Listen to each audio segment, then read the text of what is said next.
রাজি না হওয়ার পরে ওনারা আমাকে 28শে সেপ্টেম্বর 2020 তারিখে আমাকে একটা চিঠি দেয়, যে চিঠিটাও আমি আপনাদের সাংবাদিক ভাইদেরকে দিয়েছি, যে তাদেরকে আমার 11 নম্বর প্লটটা দিতে এবং আমাকে তারা এর পরিবর্তে একটা প্লট দেবে প্রায় 1 কিলো পিছনে।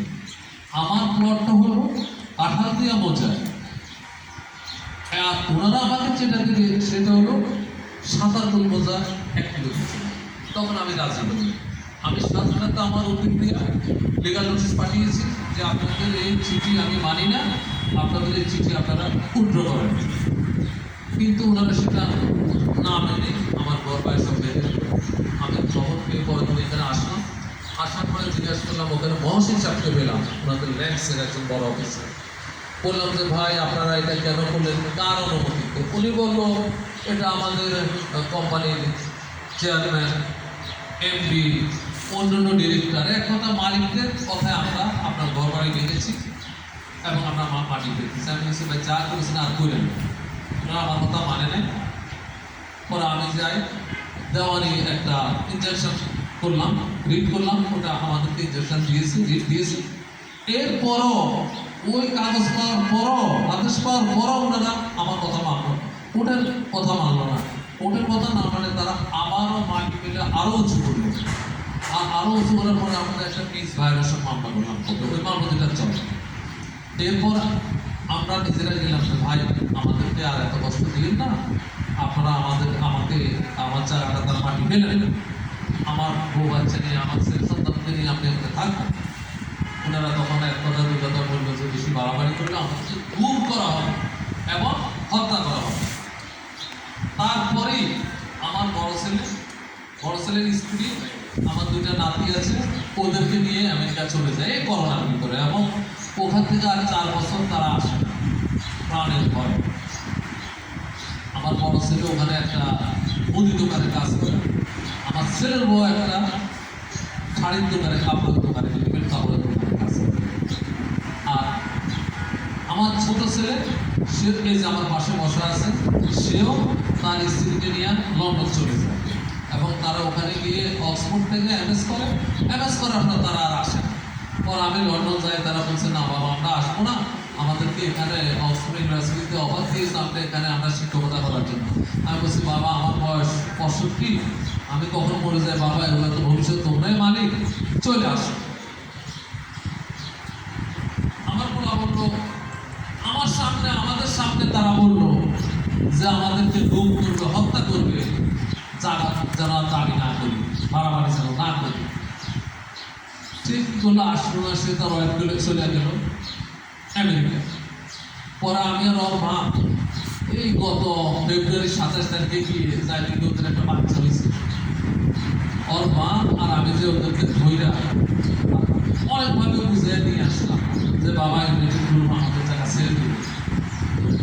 এরই মধ্যে গত বছর 23 সালের 31শে মে জনাব হাসান মাহমুদ রাজা তৎকালীন ইউনাইটেড গ্রুপের চেয়ারম্যান, বর্তমানে উনি ইউনাইটেড গ্রুপের চিফ অ্যাডভাইজার, উনার নেতৃত্বে জামালপুর সদরের এমপি জনাব মুজাফফর ভাই, উনি ইন্ডাস্ট্রিয়ালিস্ট, উনি এবং আমাদের দেশের একজন বড় সুনামধন্য ব্যবসায়ী হ্যান্ডস গ্রুপের চেয়ারম্যান ইঞ্জিনিয়ার শফিকুর রহমান সহ একটা মিটিং বসে ওনাদের অফিসে।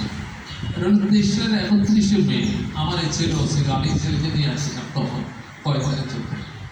বলছে যে আমাকে ওনারা 1.5 বিঘা জায়গা দেবে। আমি বলছি 1.5 বিঘা কেন? পিবিএ তো রিপোর্টে লেখা দিয়েছে যে যখন আপনি মামলা করেছি পরে সিআর মামলা, এটা পিবিএ কে তদন্ত দিয়েছে, পিবিএ লিখে দিয়েছে আমাকে 4 বিঘা জায়গা দেবেন আপনারা ওখান থেকে। আমি 4 বিঘা কমপ্লেন করা, তখন রাজা সাহেব আমাকে বললো না আপনাদের 1.5 বিঘা জায়গা দেবো আপনার বাড়ির পাশে।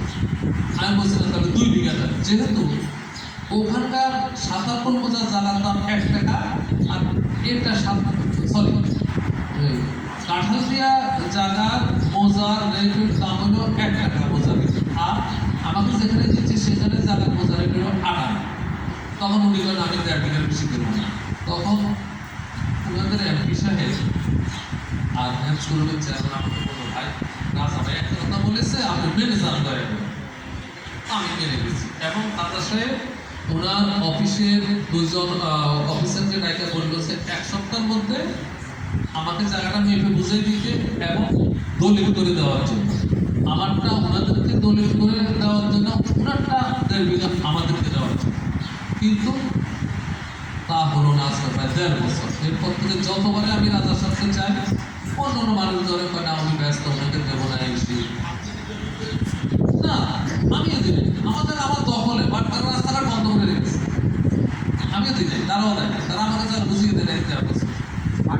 আপনার প্লটের ভিতরে আমার প্লটে আপনি একটু চলেন দেখেন, এই সব প্লট করে আমার ওটা সাইড মাটি ফেলে দিয়েছে।